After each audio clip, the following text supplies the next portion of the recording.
بسم اللہ الرحمن الرحیم۔ السلام علیکم ورحمۃ اللہ وبرکاتہ۔ Welcome to YouTube my channel Hafiz production میں خوش آمدید کہتا ہوں آپ سب کو۔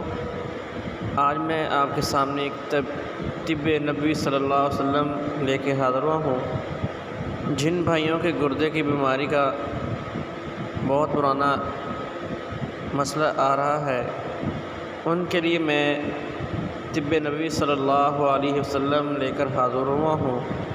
سب سے پہلے جو بھائی میرے یوٹیوب چینل پر نئے ہیں، ان سب بھائیوں سے گزارش ہے کہ میرے یوٹیوب چینل حافظ پروڈکشن کو سبسکرائب کیجئے اور بیل آئیکن والے بٹن کو پریس کیجئے تاکہ آپ تک ہر نئی آنے والی ویڈیو بر وقت پہنچ سکے۔ چلو ویڈیو شروع کرتے ہیں۔ گردے کی بیماری کا علاج۔ رسول اللہ صلی اللہ علیہ وسلم نے ارشاد فرمایا، پہلو کے درد کا سبب گردے کی نس ہے۔ جب وہ حرکت کرتی ہے تو انسان کو تکلیف ہوتی ہے، اور اس کا علاج گرم پانی اور شہد سے کرو۔ اگر میری بھائی سب لوگوں کو ویڈیو اچھی لگی ہو تو آگے بھائیوں کے ساتھ شیئر کریے اور میرے چینل کو سبسکرائب کیجیے۔ السلام علیکم ورحمۃ اللہ وبرکاتہ۔